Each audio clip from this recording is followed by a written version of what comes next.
At the charity gala, my wife stood up and toasted her lover in front of 300 people. Said he was the man who truly knows how to treat a woman. I didn't make a scene. I just left and started pulling threads. Within days, the foundation she ran was under investigation. Turns out she'd been stealing for years. My name is Strowman. I'm 59 years old, and for the past 22 years, I've been one of the most successful venture capital investors in Silicon Valley. I've funded 17 unicorns, 3 of which went public, and made me wealthier than I ever needed to be.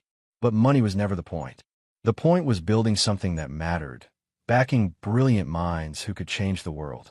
That's why I created the Innovation Forward Foundation 19 years ago. I wanted to give kids from underrepresented communities a real shot at STEM careers. Kids who had the brains but not the connections, the drive but not the resources. I built it for nothing, structured it through a complex web of trusts and LLCs that kept my name buried deep in the paperwork. I didn't want recognition. I wanted results. Cassandra, my wife of 27 years, became the public face almost immediately. She was perfect for it. Charming, photogenic, great with donors. She could work a room like nobody's business. At first, I thought it was brilliant.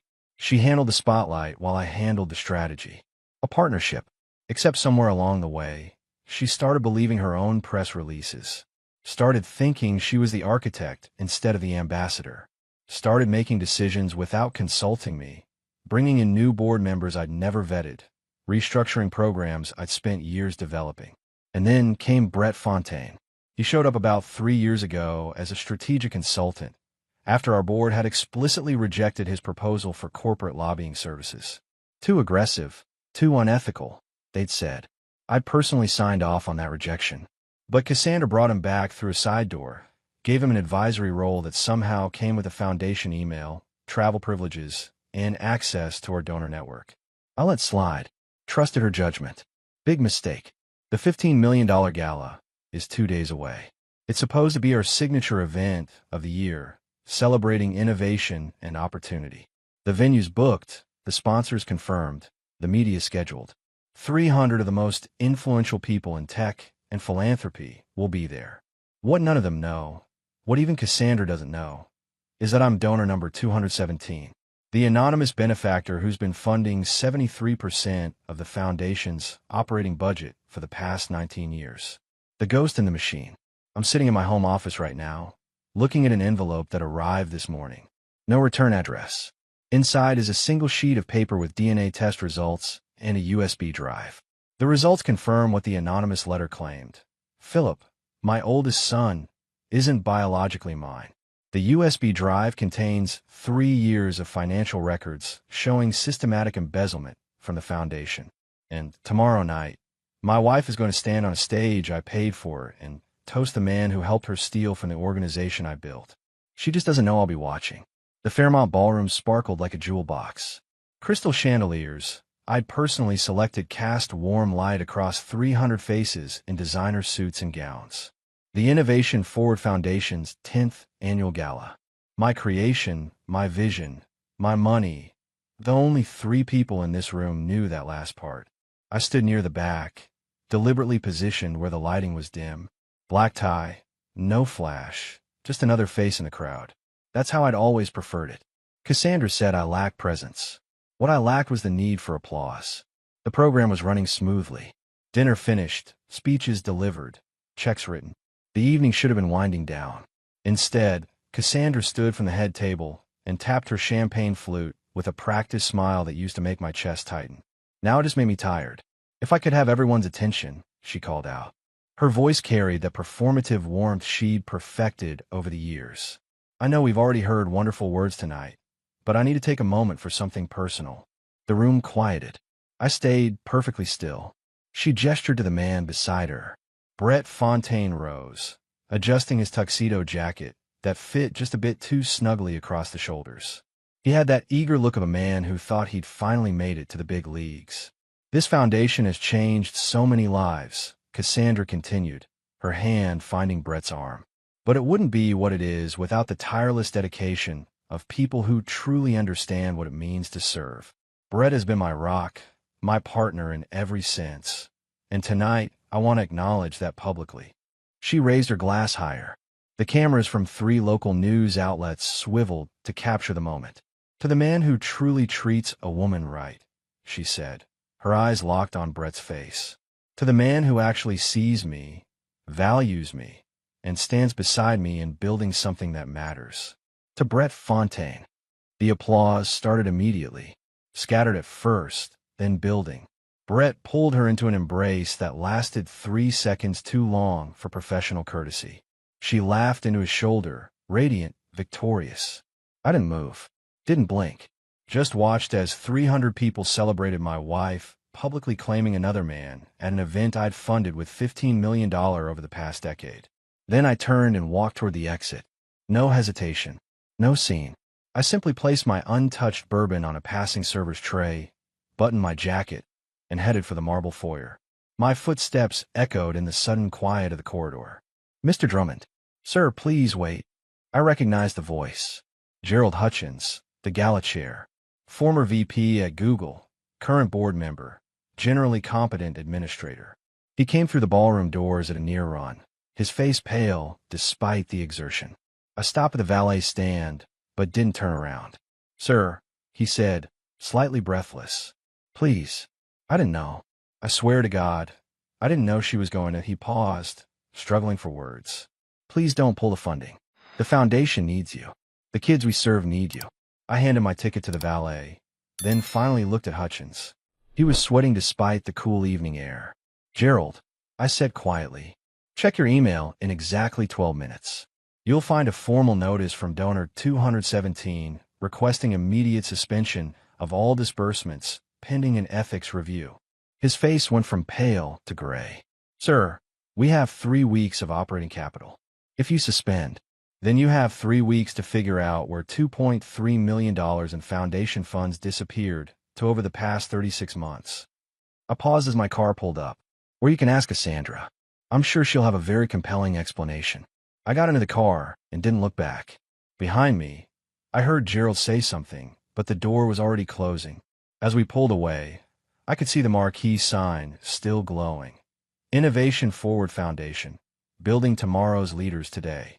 Tomorrow, they'd learn who actually built it, and who was about to tear it all down. The house was dark when I got home. Not surprising. Cassandra would be celebrating her moment of triumph for hours yet, probably at some overpriced wine bar with Brett, and whatever sycophants wanted to bask in her reflected glory. I parked in the circular driveway and sat for a moment, engine ticking as it cooled, looking at the place we'd built together 23 years ago. Correction, the place I'd built. She'd picked out furniture. Inside, I went straight to my study and locked the door. The wall safe behind the Rothko painting held what I needed. I pulled out the leather portfolio I'd been assembling for 6 months, ever since Tyler had mentioned something odd about foundation finances during a Christmas dinner conversation. Tyler, my youngest, 23, finishing his MBA at Stanford, sharp as they come. He'd been interning with a venture capital firm last summer and happened to review some of our foundation's public tax filings for a case study. Found discrepancies that didn't make sense. Equipment purchases that seemed inflated.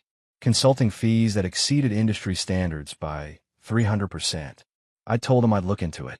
What I didn't tell him was that I already had been, quietly, for 8 months before that.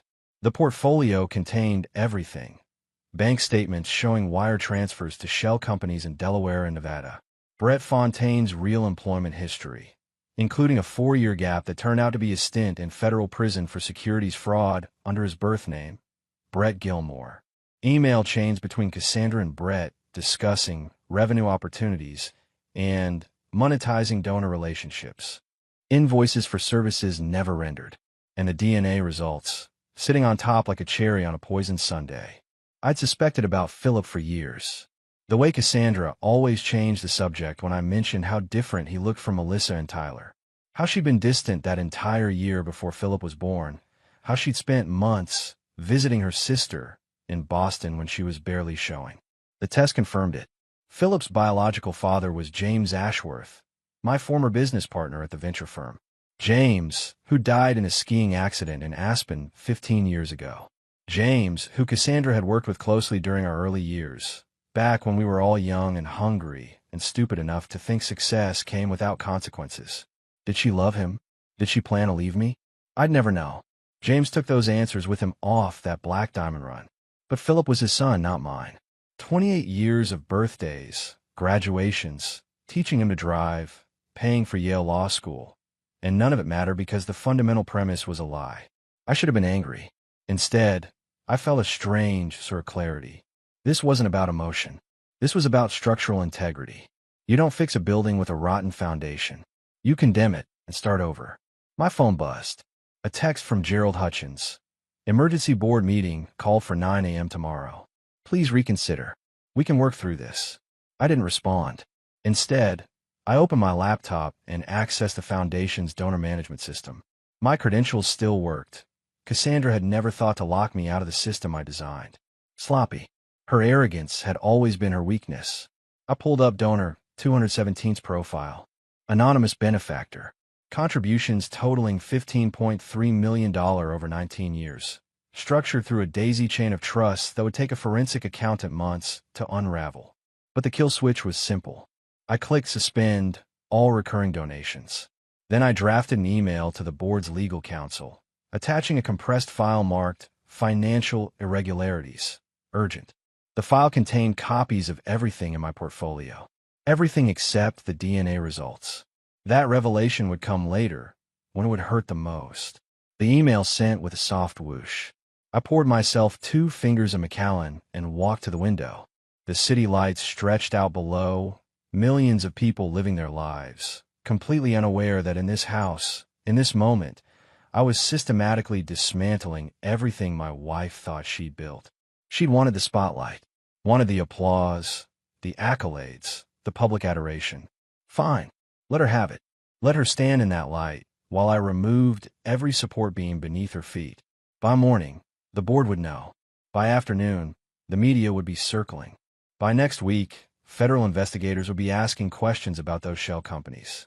And Cassandra would finally understand that the man she'd dismissed as boring, as too calculated, as lacking spontaneity, that man had been 10 steps ahead the entire time.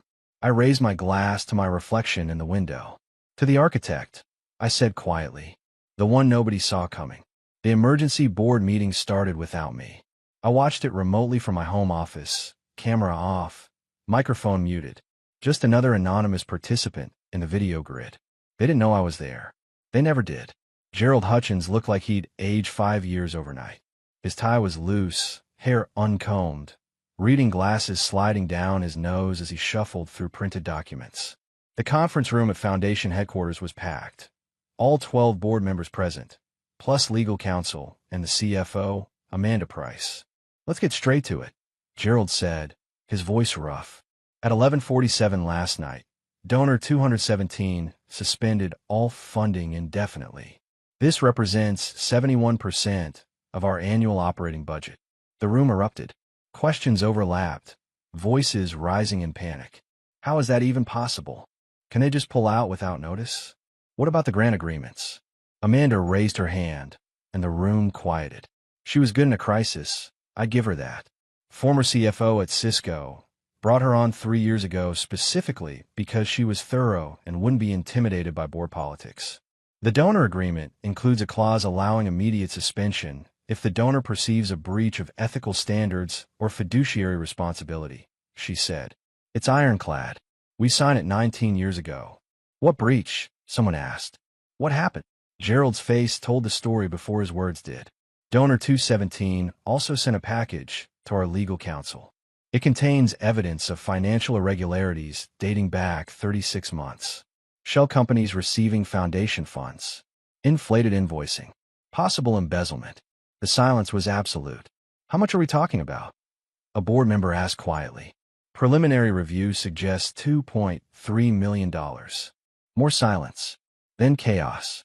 I watched Cassandra's face in the video feed.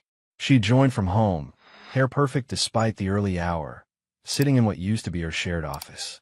She looked confused, then alarmed, then calculating. I could practically see her mind working, trying to figure out how to spin this. This is clearly a misunderstanding, she said, her voice smooth. Our accounting has always been transparent. If there are questions about vendor payments, I'm happy to. The package includes email communications between you and Brett Fontaine. Amanda interrupted. Cold, factual. Discussing, quote, maximizing revenue extraction and creative fund allocation. Your words, Mrs. Drummond. Cassandra's face went very still. I'd like to speak with legal counsel privately, she said. That's not how this works, Gerald replied. We're past private conversations. The donor has demanded a full forensic audit. We've retained Morrison and Associates to conduct the review. Who is donor 217? Someone asked. Can't we just talk to them directly? Explain the situation. The donor wishes to remain anonymous, Gerald said. That's part of the original agreement. I almost smiled. Almost. My phone buzzed. A text from Tyler. Dad, what the hell is happening? Melissa just called me freaking out. Mom's foundation is imploding on Twitter. Then Melissa, Dad, please call me. I can't reach Mom. People are saying she stole money. Then, finally, the one I've been waiting for. Dad, this is Philip. We need to talk. Something's wrong. Philip, my son who wasn't my son. The oldest, the achiever, the one who'd follow my footsteps into finance and deal-making. The one who looked nothing like me because he wasn't mine. I should call him back. Explain. Prepare him for what was coming. Instead, I opened my email and found the message I drafted 3 weeks ago. The one addressed to all 3 of my children. The one that started with, there are things you need to know about your mother and me. My finger hovered over the send button. Not yet. This particular bomb needed better timing. Let the foundation collapse first. Let Cassandra scramble to control the narrative. Let her call in favors and try to paint herself as the victim. Let her exhaust every play in her playbook. Then, when she thought she'd weathered the worst of it, when she'd managed to convince people it was just accounting errors or overzealous prosecutors or a misunderstanding, that's when I'd tell the children the truth. All of it. On the video call, Gerald was reading a prepared statement. Effective immediately, Cassandra Drummond is placed on administrative leave pending the results of the forensic audit. All foundation credit cards and accounts are frozen. Brett Fontaine's contract is terminated, and we're referring his file to federal prosecutors. Cassandra's face filled the screen. You can't do this. I built this foundation. I've given 5 years of my life. You've given nothing, Gerald said quietly. And we're starting to understand exactly how much nothing you gave while taking everything else. The meeting adjourned. Screens went dark. I sat in my study, watching the morning light creep across my desk, and allowed myself one small moment of satisfaction. Phase 1, complete. The media feeding frenzy started at noon. By 1 p.m., 3 news vans were parked outside Foundation headquarters. By 3 p.m., Cassandra's face was on every major news site between San Francisco and New York. Tech philanthropist accused of embezzlement. Foundation executive under investigation for fraud. $15 million charity, scandal rocks, Silicon Valley. I watched it unfold from my study. 3 monitors showing different news feeds simultaneously. CNN had dug up Brett's prison record within hours. A reporter from the San Jose Mercury News had already connected the Delaware shell companies to Cassandra's maiden name. The Wall Street Journal was running a timeline of suspicious transactions. They were doing my work for me, and they didn't even know it. My phone buzzed constantly. Texts, calls, emails from colleagues, former business partners, people I hadn't spoken to in years. Everyone wanted to know if I'd heard about Cassandra, if I was okay, if there was anything they could do. I ignored them all except one. Daniel Park, my oldest friend and a federal prosecutor in the Northern District. We'd known each other since Stanford, had stayed close through 3 decades of diverging careers. He texted, "Coffee? I'm buying." We met at a quiet cafe in Los Altos, far enough from Palo Alto that we wouldn't run into anyone from the tech world. Daniel looked tired. He always did. Prosecuting white-collar crime aged you in dog years. "This is your doing," he said, not as a question. "The embezzlement is her doing. I just made sure people found out about it." Daniel stirred his coffee slowly, considering. "How much evidence do you have?" "Enough to convict.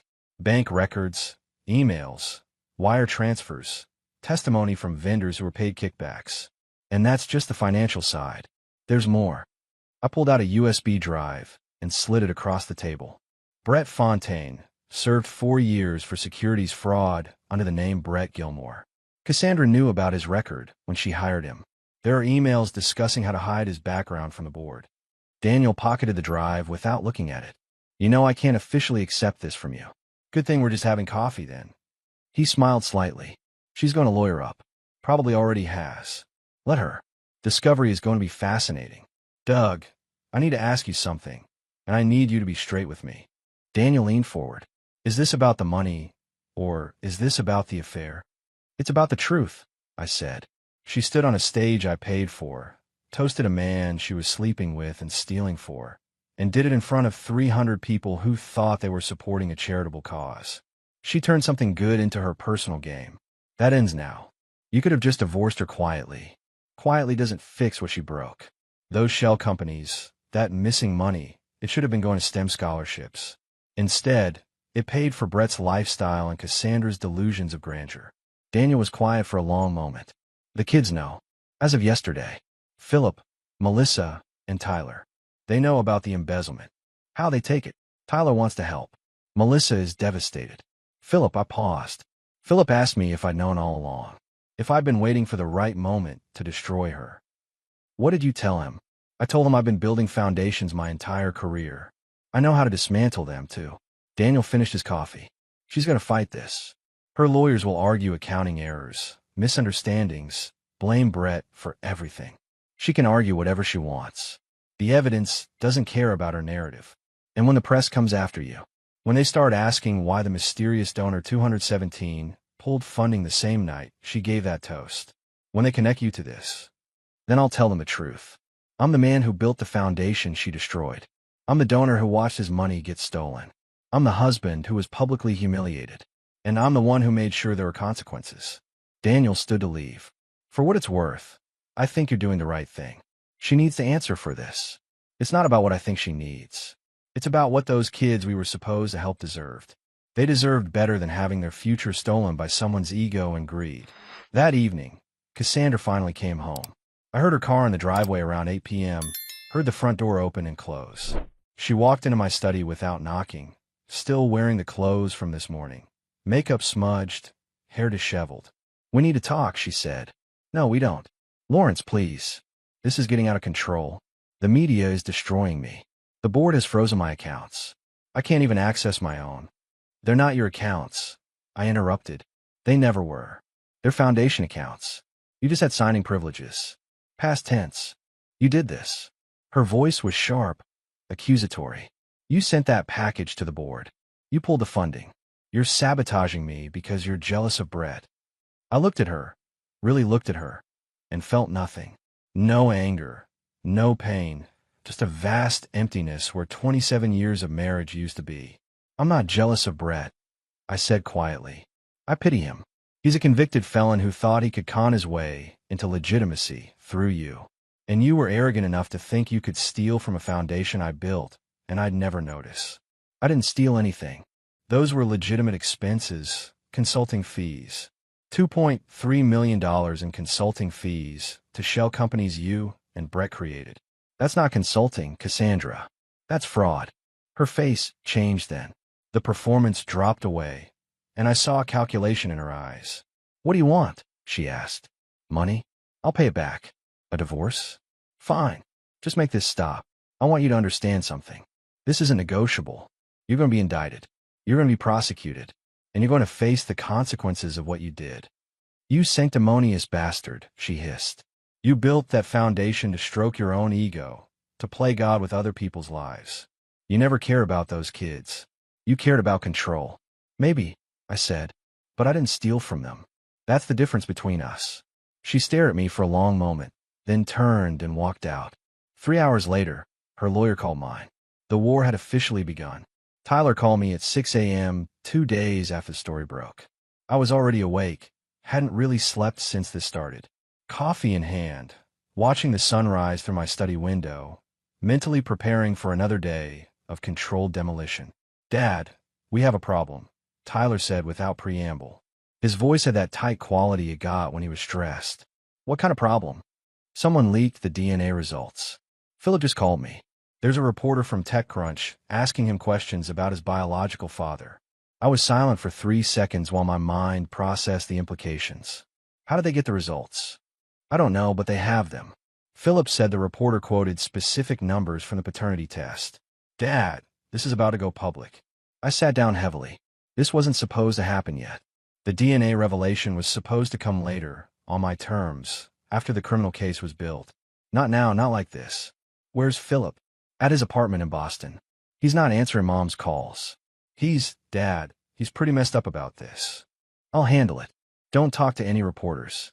Tell Melissa the same thing. I hung up and immediately called my attorney. Marcus answered on the second ring. I know, he said before I could speak. I've already had 3 media inquiries about James Ashworth and Philip's paternity. Someone leaked from the medical lab. Probably got paid a significant amount for those records. Can we stop publication? On what grounds? It's factual information. Obtained unethically, yes, but not illegally enough to get an injunction. And honestly, Doug, trying to suppress it will just make it a bigger story. He was right. I knew he was right. But Philip deserved better than finding out the world knew his father wasn't his father through a goddamn tech blog. I booked a flight to Boston. Philip's apartment was in Cambridge, a modern building near MIT, where he'd done his undergrad before law school. He buzzed me up without asking why I was there. When he opened the door, he looked like he hadn't slept either. When were you going to tell me? He asked. No hello, no preamble. Just a question that had probably been eating him alive for the past 2 hours. I told you 3 days ago. In my study. With your brother and sister. No, you told me 3 days ago. The world found out this morning. There's a difference. He was right. He was absolutely right. And I had no good answer for him. I'm sorry, I said. The medical records were supposed to be confidential. Someone broke that confidence. For money, I'm guessing. Everything comes back to money, doesn't it? Philip laughed bitterly. Mom stole money. You used money to build a foundation. Someone sold my DNA results for money. It's all just transactions. Philip, do you know what the comments are saying? They're calling me the bastard son. They're speculating about whether Mom was cheating throughout the marriage. They're asking if you're going to disown me. I stepped into the apartment and closed the door behind me. Are you worried I will? I don't know what to be worried about anymore. My entire life is a lie. My mother is a criminal. My father isn't my father. And the man who is my biological father has been dead for 15 years, so I can't even ask him what the hell happened. He sat on the couch, head in his hands. I sat beside him, unsure what to say, how to fix this. You can't fix genetics. You can't undo 28 years of deception. James Ashworth was my business partner, I said finally. We started Drummond Ashworth Ventures together in 1992. He was brilliant, charismatic, had a gift for seeing potential in companies before anyone else did. He was also reckless and impulsive and had a habit of making decisions without thinking about consequences. Philip looked up, like sleeping with his partner's wife. I don't know if it was like that. I don't know if your mother seduced him, or if he pursued her, or if they fell into it accidentally. I just know it happened, and you're the result. And you never suspected? I suspected something was wrong during that year. Your mother was distant, secretive. But I didn't suspect this specifically. Not until you were older, and I started noticing you didn't look like me. Didn't have my mannerisms. Small things that added up over time. Why didn't you test sooner? Because I was afraid, I admitted. Afraid of confirmation. Afraid of what it would mean. And because by the time I was seriously considering it, you were already my son. Testing felt like it would only create problems without solving anything. But you tested eventually. After your mother started stealing. After Brett. After I realized the entire foundation of our marriage was built on lies. At that point, I needed to know everything. Needed to understand the full scope of what I was dealing with. Philip was quiet for a long moment. Do you regret raising me? Never. Not for a single moment. Even knowing I'm not yours. You are mine, I said firmly. Biology is just one type of inheritance. I gave you everything else. My time, my knowledge, my support. James gave you DNA. I gave you a life. But Mom, your mother made choices. Selfish choices. Those choices don't define you, Philip. They don't erase the person you've become. He looked at me with eyes that were James Ashworth's eyes. I could see it now, clear as day, and said, the reporter asked me if I was going to sue you. For emotional damages, or fraud, or something. Are you worried I will? No. Why not? Because you're better than that. And because, despite everything, I trust you. Philip nodded slowly. The reporter also asked if I blamed you for Mom's crimes. For turning her in. What did you tell him? I told him no comment. But for the record, Dad, I don't blame you. She made her choices. You're just making sure she faces them. I put a hand on his shoulder. This is going to get worse before it gets better. The media will dig into everything. Your childhood, your relationship with your mother, speculation about James. It's going to be invasive and painful. Can't be worse than what's already happened. It can always be worse. But we'll get through it. All of us. Even Mom. That depends on whether she learns to tell the truth for once in her life. My phone buzzed. A text from Marcus. Cassandra just gave an interview to NBC. She's claiming you're framing her out of revenge. Says you've been psychologically abusive for years. I showed Philip the text. He read it and shook his head. And so it begins, he said. So it does. The discovery process was a beautiful thing to watch. Cassandra's lawyers tried everything. Motions to suppress evidence, claims of illegal search and seizure, arguments about marital privilege. Every single motion was denied. Federal prosecutors don't file charges unless the case is airtight, and Daniel Park had built something stronger than airtight. He'd built something surgical. I sat in his office 3 weeks after the initial news broke, reviewing the final indictment before it went to the grand jury. 18 counts. Wire fraud, mail fraud, money laundering, tax evasion, conspiracy to defraud a charitable organization. She's looking at 20 years if convicted on all counts, Daniel said, sliding the document across his desk. What's the realistic sentence? 8 to 12, probably. If she pleads guilty and shows remorse, maybe 6. But Lawrence, I need to ask you something. Are you prepared for what comes next? What do you mean? Her defense is going to center on you. They'll paint you as a controlling husband who orchestrated this entire investigation out of jealousy. They'll argue you manipulated the foundation's finances to frame her. They'll drag your name through every kind of mud they can find. Let them try.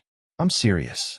They're going to subpoena your personal emails, your financial records, your therapy notes if you've ever been to a therapist. They'll interview your colleagues, your friends, anyone who might say something that supports their narrative. Daniel, I've spent 35 years in venture capital. I've survived hostile takeovers, competitor espionage, and SEC investigations. Whatever her lawyers throw at me, I've seen worse. He nodded slowly. Okay, but what about the kids? They're going to be called to testify. Both sides will want them. That made me pause. Can we avoid that? Not likely. They're witnesses to the family dynamic, to Cassandra's behavior, to the foundation's operations. Philip worked there one summer during law school. Melissa volunteered there for 2 years. Tyler's business case study identified some of the financial irregularities. They're all relevant. I thought about Philip, still processing the revelation that I wasn't his biological father. Melissa, who'd cried for 3 days straight when she learned about her mother's crimes. Tyler, who'd thrown himself into helping build the case, because action was the only way he knew how to cope. We'll handle it, I said. They're stronger than Cassandra thinks. Speaking of strength, Daniel said, pulling out another folder. We found something else. Want to see it? He opened the folder. Inside were photographs, surveillance shots from a private investigator. Cassandra and Brett, but not in San Francisco. These were dated from 3 years ago, taken in Portland, Oregon. We traced the shell company registrations, Daniel explained. One of them was filed in person at a Portland office. Security footage shows Cassandra and Brett there together, signing documents. 3 years ago, Lawrence. This wasn't a recent thing. I studied the photos.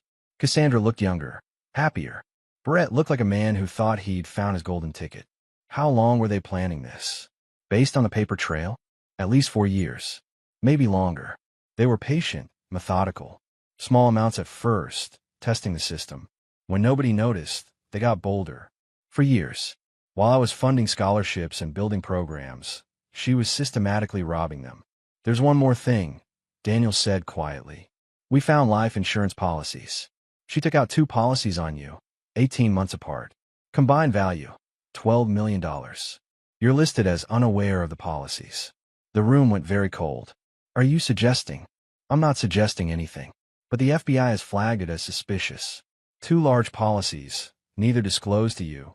Both purchased during the same period. She was embezzling funds with Brett. It's a data point. She wouldn't. Wouldn't she? Lawrence, this woman stole from sick kids. She lied about her son's paternity for 3 decades. She's capable of more than you think. I sat back in my chair, processing. The policies could be innocent. Wealthy spouses often carried insurance on each other. Or they could be something darker. Planning for a future where I wasn't in the picture anymore. What do we do with this information? Right now? Nothing. But if her lawyers try to paint her as a victim, we reserve the right to introduce it as evidence of premeditation and malice. I looked at Daniel. You think she was planning to kill me? I think she was planning for every contingency. Whether that included your death or just your irrelevance, I can't say. But those policies exist, and they tell a story. I left his office feeling something I hadn't felt in weeks. Genuine anger. Not the cold, calculated fury that had driven me to expose her crimes. Real, hot anger at the depth of her betrayal. She hadn't just stolen money. She'd stolen trust, family, decades of shared life. And she'd done it with such calculated precision that she'd even insured against the risk of my interference. My phone buzzed. A text from Tyler. Mom's lawyer called.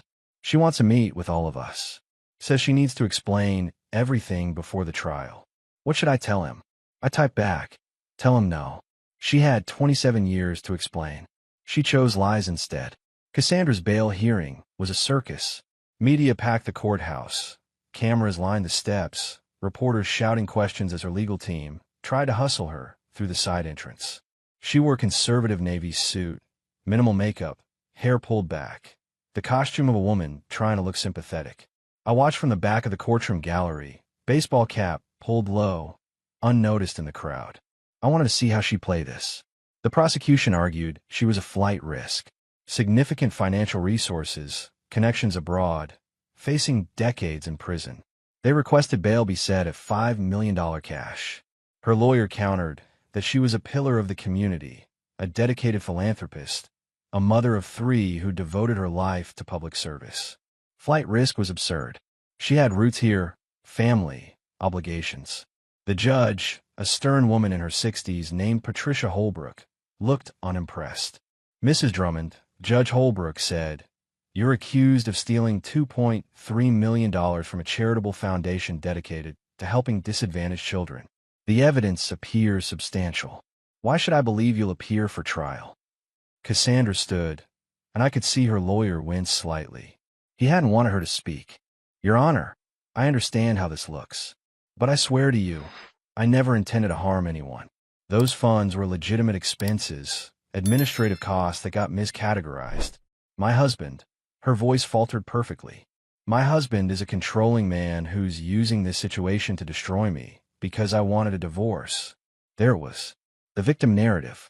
"These charges have nothing to do with marital disputes," Judge Holbrook said dryly. "They have to do with 18 felony counts of fraud and embezzlement. But, Your Honor, he's the one who filed the complaints.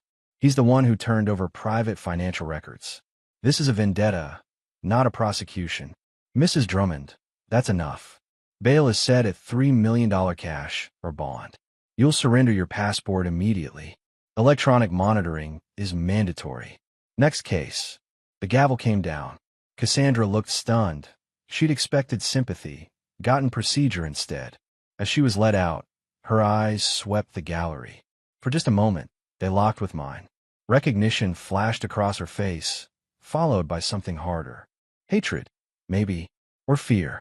I didn't look away, just held her gaze until she turned and disappeared through the side door. Outside, I waited near my car as the media scrum continued on the courthouse steps. My phone rang. "Philip, Dad, I saw you on the news. You were at the hearing. Background only. Wanted to see how she'd handle herself. And she tried to play victim. Didn't work."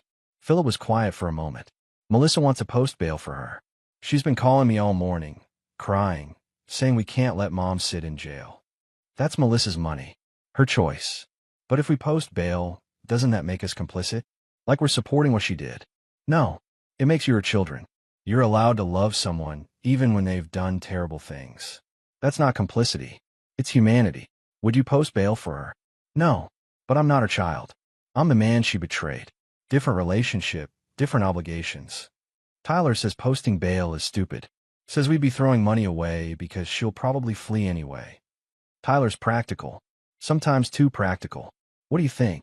Another long pause. "I think I'm angry at her. For everything. The lies, the stealing, the way she's trying to make you the villain. But I also think, he stopped, I think she's still my mom, and I don't want her scared and alone. Then help Melissa post bail. Be there when she gets out. Show her you still care, even if you don't condone what she did. What about you? Will you care if we do that? Philip, I want you to do what helps you sleep at night. This isn't about taking sides. It's about you figuring out who you want to be in this situation. After we hung up, I sat in my car watching the courthouse slowly empty. Reporters packed up equipment. Lawyers dispersed to their next appointments. Life moved on, as it always did. My phone buzzed again. An email from Gerald Hutchins at the foundation. Lawrence, the board has voted unanimously to rename the foundation in your honor. The Drummond Innovation Foundation. We'd like to announce it at a press conference next week. Will you attend? I stared at the email for a long time. They wanted to put my name on it. Make me visible. Turn me from ghost in a monument. Everything I'd avoided for 19 years. I typed back, no. Keep the name Innovation forward. Keep the mission focused on the kids, not the donors. That was always the point. Because in the end, that was the difference between Cassandra and me. She'd wanted her name in lights. I just wanted the lights to shine on people who deserve them. Cassandra pleaded guilty 4 months later. Her lawyers had run out of motions, out of strategies, out of ways to spin the evidence into something defensible. The deal was 7 years in federal prison, restitution of $2.3 million plus interest, and permanent ban from any nonprofit board or charitable organization. Brett took a separate deal, 10 years, cooperating witness against Cassandra in exchange for reduced sentencing recommendations. Honor among thieves, apparently, only lasted until the first plea offer arrived. The sentencing hearing was brief. Cassandra made a statement, carefully worded, lawyer approved, expressing regret without actually admitting fault. Judge Holbrook looked unimpressed and handed down the sentence without modification. I didn't attend. Neither did Philip, Melissa, or Tyler. We'd said our goodbyes in our own ways. Philip had visited her once in custody, come home afterward, and said he'd told her he loved her, but couldn't support what she'd done. Melissa had written a letter that she never sent. Tyler simply moved forward, which was his way of coping. The foundation restructured under new leadership. Gerald Hutchins stayed on his chair, Amanda Price as CFO. They implemented financial controls that would make embezzlement virtually impossible. Within 8 months, donor confidence had returned. Within a year, we'd exceeded our previous funding levels. Philip and I had dinner once a month now. We didn't talk about biology or paternity, or James Ashworth. We talked about cases he was working on, investments I was considering, life moving forward. He was my son in every way that mattered. DNA didn't change that. The divorce was finalized while Cassandra was in custody. She signed the papers without contesting. I kept the house, the investments, everything I'd built. She kept nothing because she'd earned nothing. I never went back to that ballroom. Never attended another gala. Instead, I funded scholarships quietly, anonymously, the way I always had. Let others take the credit. Let the spotlight shine on the kids who deserved it. Some men build empires and put their names on buildings. I'd learned a different lesson. The strongest foundations are the ones nobody sees until something tries to destroy them. And mine had held firm. The coffee shop in Palo Alto was quiet on a Tuesday morning. I sat in my usual corner booth, laptop open, reviewing quarterly reports from the foundation. Enrollment in our STEM programs was up 43%. Scholarship applications had tripled. The scandal, ironically, had brought attention to the cause. Tyler slid into the booth across from me, coffee in hand. He'd finished his MBA and was working at a clean energy startup I'd helped fund. Sharp kid. Practical. He'd get far. Philip's engaged, Tyler said without preamble. I know. He called me yesterday. Rachel seems like a good person. He wants you to walk him down the aisle. I looked up from my laptop. He said that.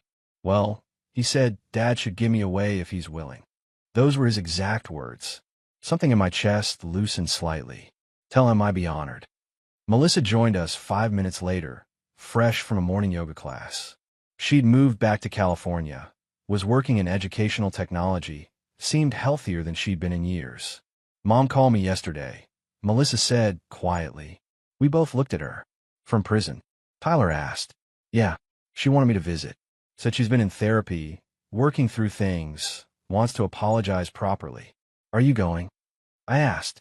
I don't know. Maybe. Eventually. Melissa stirred her latte slowly. She's still my mom, even if she did terrible things. That's fair, I said. You don't have to decide today. We sat in comfortable silence for a moment.